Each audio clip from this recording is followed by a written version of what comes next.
Welcome to Geek Nerd Tech on Black Hollywood Live. Today is Apple iPhone X Day. Stranger Things is blowing up, and also Facebook, Twitter, and Google go to Capitol Hill. Let's go. You are tuned in to Black Hollywood Live's Geek Nerd Tech. Yo, how you doing, guys? Welcome to Geek Nerd Tech on Black Hollywood Live, the show we break down tech news, nerd culture from a black and brown geek perspective. I'm joined as always by my man. No, not joined as always by my man Keely Shine. Just me. Keely is dealing with some personal things today, work and otherwise, but he'll be back next week. Not solo, but with me. Hopefully, if I'm here, I think I should be here next week as well. Anyway, welcome to the show. Yes. Busy week. We have so much to talk about, and I love talking, so this should be good to talk in this way. We got Stranger Things blowing up. We also have Mindhunters blowing up on Netflix. Netflix numbers are out. Xbox One dropped. iPhone X is dropping. Everything's dropping except for Apple sales, which are through the roof. So let's start with Apple. Because, sometimes we go Facebook heavy, sometimes we go Google heavy. This show is going to be probably a little Apple heavy because it's really all about Apple. First thing, yep.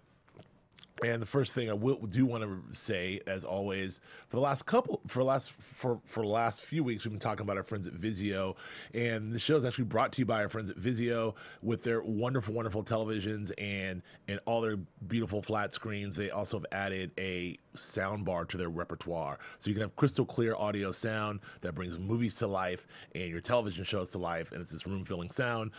These wonderful sound bars, and we'll talk to you about them later. But thank you, Vizio, for bringing us this wonderful show about technology and movies and cool stuff. Makes sense.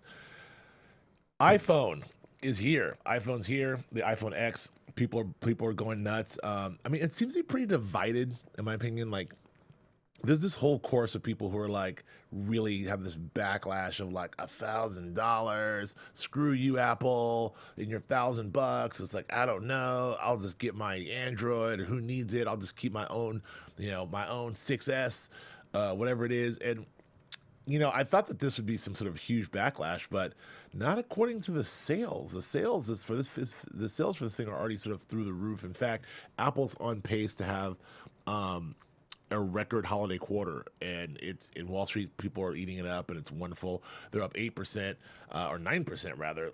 They're gonna do like somewhere between 84 billion and 87 billion for a quarter, which is just insane. Now, a lot of people may say that it's easy to jack up the sales for the quarter when you jack up the prices for your phone every quarter. Every quarter, your phone prices go up, but at least anywhere from 10 to 25%. But Apple's not crying, and we're still buying, and that rhymed. So I haven't got the iPhone X yet, but as Akili and I talked about, I think Akili is one of those guys who's off the iPhone X. I actually am kind of on it. I don't know if it's because I'm an Apple loyalist. The reviews are pretty solid. The dog ears don't seem to bother everyone. So I don't know. I'm personally in on the iPhone X, but we'll see. How that plays out for everyone else here. And also these wonderful commercials that are out. These marketing campaigns for the iPhone X are also spectacular. I still love them as much as I love anything else. One of the things also about Apple is people complain about is these long lines. I mean, when they drop a product at the Apple store, at your Verizon store, at your Sprint store, or even at your T-Mobile store, you get huge lines waiting for an opportunity to get the new Apple product, be it the phone or whatever it is. So the iPhone X is no different. This is not just here in the States. This is literally a worldwide drop. So in the UK, in Germany, in Australia, there are lines around the block usually. And one industrious kid, and I don't know why more people don't do this, in Australia, said he wanted to sell his spot in the queue. Like he got a spot in the queue and then posted it online and said, "Hey, I'm here. If you want this spot, give me some money." And he got $500 for it, $500 for that, which is pretty good. He got a lot of messages, and I don't know if it went to the highest bidder, but people want the phone so bad that they're willing to pay $1,000 and another $500 on top of that to not wait in line. I guess if you have disposable income, that's that's really not that bad. Also, back to Apple and Tim Cook. We talked about their record quarter they had, which is insane, record holiday quarter. But they're really they've crossed in this year. They're going to cross a $900 billion mark today, which is like they're running towards $1 trillion, which is insane. Insane. $1 trillion in sales. I mean, I think that's where these mega companies are going, and Apple is just making money on hand over fist, and it has a lot to do with their global expansion, has a lot to do with the prices being hiked up, but more importantly, it has a lot to do with all the services they offer. This is a sort of underreported story at Apple, but most of the sales, the money that Apple's making actually comes from their services. We're talking about the App Store and all the Apple Pay, all these various things. What you pay for your storage. Every time you get an iPhone and you're in this ecosystem, there's a lot of stuff that you pay for that you don't even think about in the ecosystem, especially through iTunes, whether it's Apple Music, which they get me for $9.99, whether they get me for storage, they got me for another $12.99 on that. They get me for whatever movies and things I'm doing, and of course they get me for these apps that we have to have for our phone that Apple gets a piece of. So I think it's a rather underreported story that Apple is making way more money on its iPods. I mean, way more money on the services than its Apple Watch, iPods, TV, iPads, all that combined. That's where it's at. So when you think that Apple's raising the prices on phones and really jacking us, they're really not making that much money on that stuff, because the hardware business is really not that great of a business to be in. Like it's the software, as Bill Gates knew all along. And so I think the irony here is that Apple is actually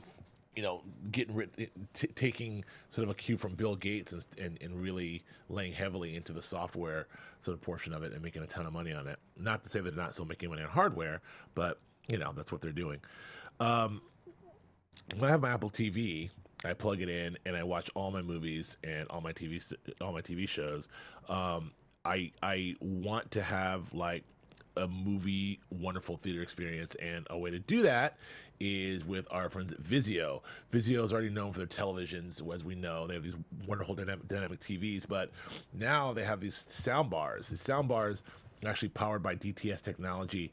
It gives you this amazing, extraordinary sound experience. I mean, if you go to the theater, you'll see DTS. I wonder what that is. It's actually the technology delivery system under which the sound is delivered to you, which and Vizio is one of the first people to actually do that in your home, and it's actually fantastic. It's a fantastic experience.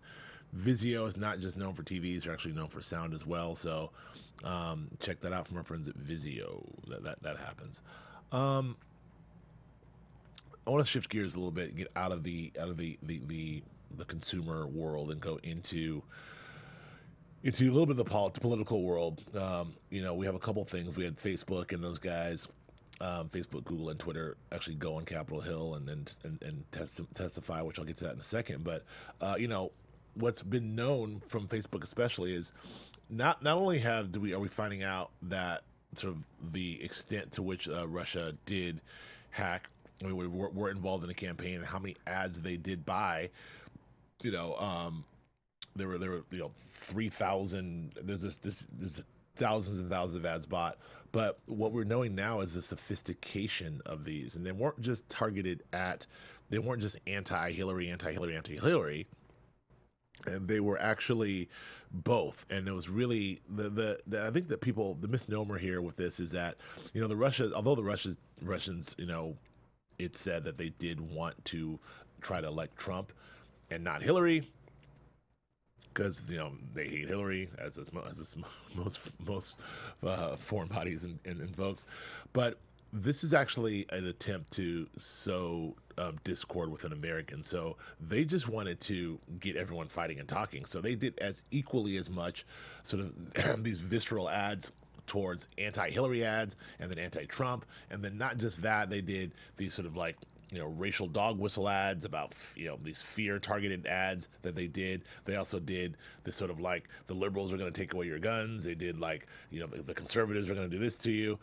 And it was really interesting. Like, they riled up coal miners and gun rights groups and African-American political activism and the rising of Muslims in the United States. I mean, all of these hot button issues, they were on all sides of them. And it sowed amazing amount of discord and sort of maybe created the environment that we have now.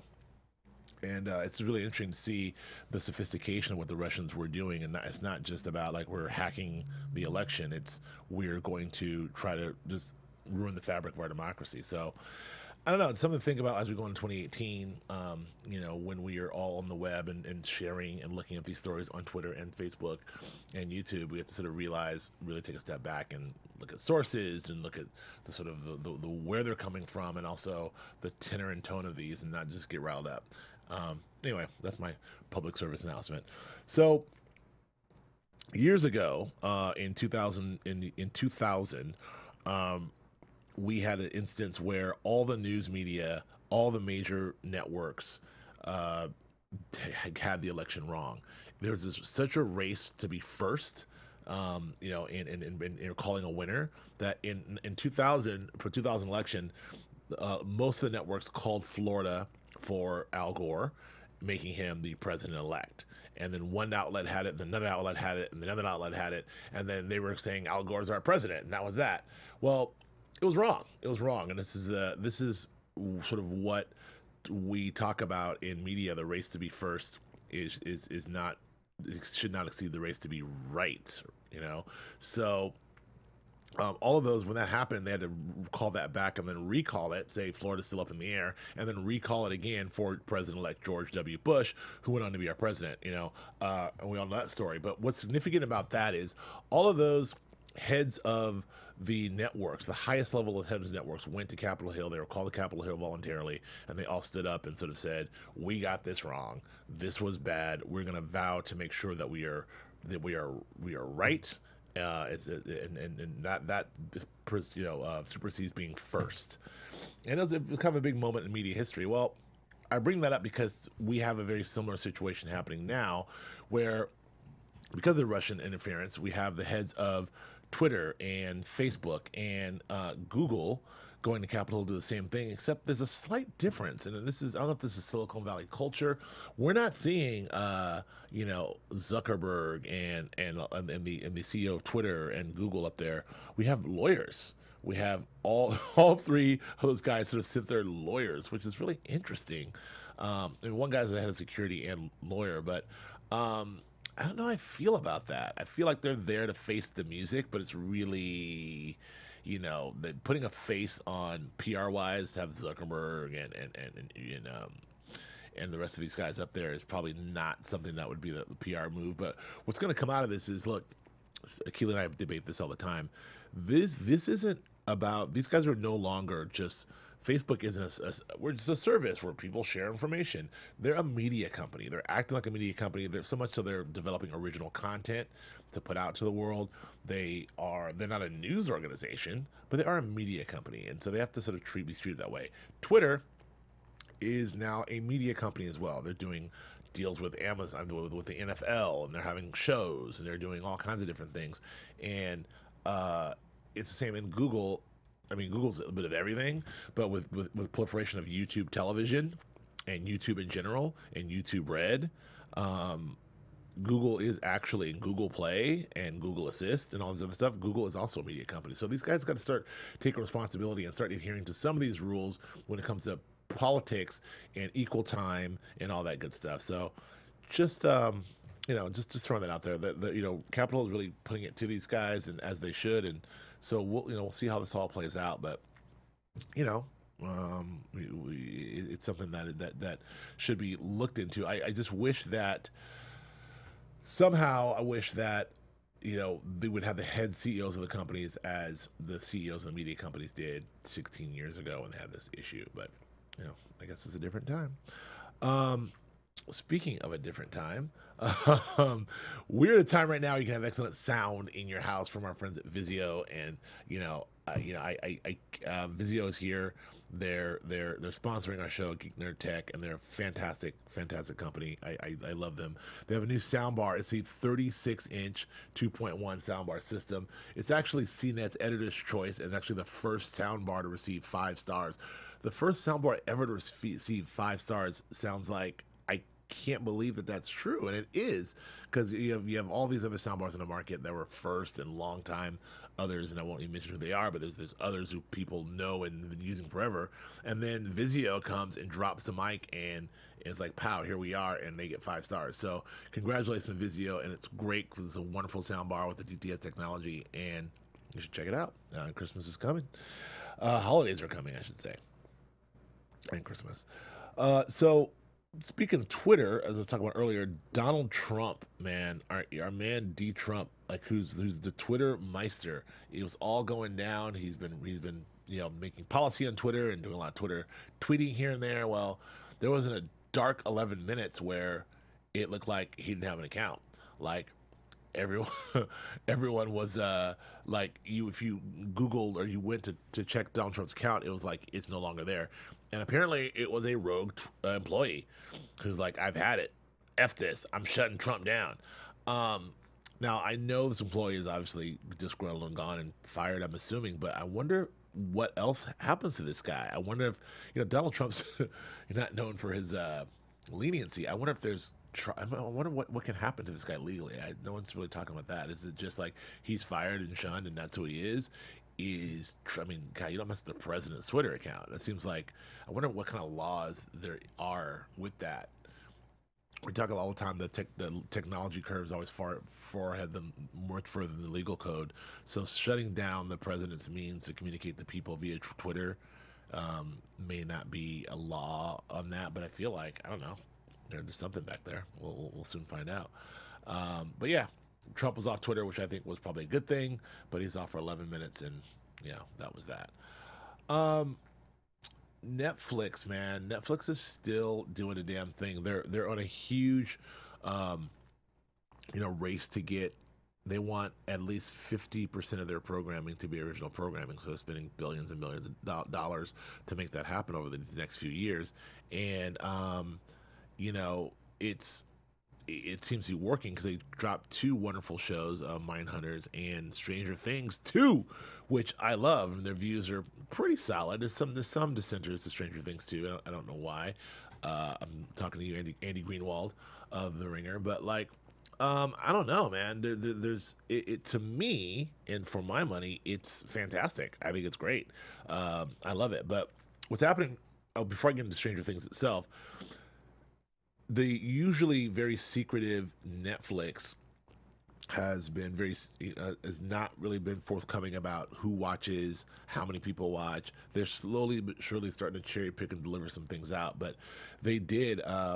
Nielsen got its own sort of Netflix data for their. Nielsen is really trying to measure, really trying to do some progressive things in measuring things, and according to Nielsen, through some video on demand measurement, they said that about 15.8 million viewers, and 11 million of them, 1849, watched the premiere of Stranger Things. That's a big number. That's a big number to watch a premiere for something that will be sort of streamed long term and watched over and over again. And they said, over almost 500,000 people, 361,000 people streamed the entire 9-episode season within 24 hours of release. I was close to doing that. I did stream it. I streamed it over a couple of days, but so yeah, that's really, really interesting and really, really good numbers. So I don't know. So the numbers came out, and look, 13.7 stream chapter 2, 11 chapter 3, 9 chapter 4, 8 chapter 5, 6 5, 4, and 6. So it definitely sort of went down as we went, but we're talking about the first night. So these are still insane numbers. So Netflix is looks like, as advertised, are kind of doing the damn thing. So good for them. Today is Friday the 3rd, and that means for Marvel and the Marvel Universe that Thor Ragnarok is here. We get a lot of sort of mixed storylines in the Marvel Universe. I think we get a little bit of the origins of the Planet Hulk storyline. You get a lot of the fall of Asgard and all this cool stuff that we're going to get in a movie. The tone of this movie supposedly is very much more along the lines of what you would see in Guardians of the Galaxy as opposed to what you would see in a Thor movie. Those Thor movies were heavy in Norse mythology, and Kenneth Branagh had directed one, and everyone's very serious and talking in these, in this almost Shakespearean accents. This one seems fun. Like it seems a lot of fun, and all the reviews in our seem to agree that this is actually a great movie, a lot of fun. I, believe it or not, did not have the opportunity to go and see it at midnight last night like I normally would. I don't know if this means I'm slacking in my old age. I don't know what this means for me as a consumer of pop culture, but it is Friday, the day of, and I have not seen a new Marvel movie. So I'm going to try to make some time to get to see that today if possible. We'll see. We'll see what's out there. But Thor is, as I looked it up, Thor is at 93%. That is huge. Wow. That's coming off of a kind of a lackluster Halloween, and the Halloween movies were kind of terrible. Jigsaw, 31%. Oh, Tyler Perry's Boo 2. 7% of the people liked it. Surprise. Geostorm, the Jurassic movie, like 15% on Rotten Tomatoes. So, I don't know, man. It's a tough one. Ooh, and Suburbicon, 27%. Sorry, Clooney. So good for Thor Ragnarok, and I think it's going to be a big movie, and it's going to do well. And before we get out of here, I want to also remind our folks that Vizio, thank Vizio for being our sponsor. You can earn unbeatable savings when you combine the best deals of the year in displays and soundbars. So if you get the soundbar, you get the TV, you put them together. It is an amazing sort of deal. Great for the holidays, great to check out. Again, that soundbar, 36-inch, 2.1 soundbar system is something great to have. So thanks a lot, Vizio, for doing that. Last but not least, the Xbox One is here. It's the world's most powerful console because it's bringing you true 4K. I am very excited about this. The Sony consoles, PlayStations are fantastic. They got some original, games in the PlayStation, but you got your original games on the Xbox, such as Halo, and Forza and some others. But you also have The Last of Us and Uncharted over here on PlayStation. I think the thing for me is to get them both, but I have the Xbox One. I'm wondering, do I want to upgrade to the Xbox One S? And I don't know why I would, but other than it is smaller and is faster, and I'm an Xbox loyalist, so I'll probably do it. I think that's it for me. That's all I got. I can't believe I rambled and talked my way through this entire show, but I did without a Keeley. I knew I love to talk. I knew it's possible. That's all I got. That's all I got here for Geek Nerd Tech. My name is Joe Braswell. You can find me on Twitter and Instagram at Joe K. Braswell. Achilles Shine, you can find him at Achilles Shine on Twitter and Instagram. And we will see you next week. Peace. From executives Keven Undergaro, Dario Kristen, Tiana Hobson, and the entire BHL staff, we would like to thank you for supporting Black Hollywood Live, the first online broadcast network dedicated to African-American entertainment. For questions and comments, contact us. info@blackhollywoodlive.com. Like us on Facebook, tweet us, or Instagram us at BHL Online.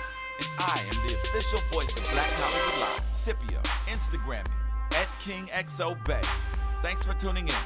Hollywood Redefined. The views expressed here are those of the host only and do not necessarily reflect the views of BHL or its owners or principals.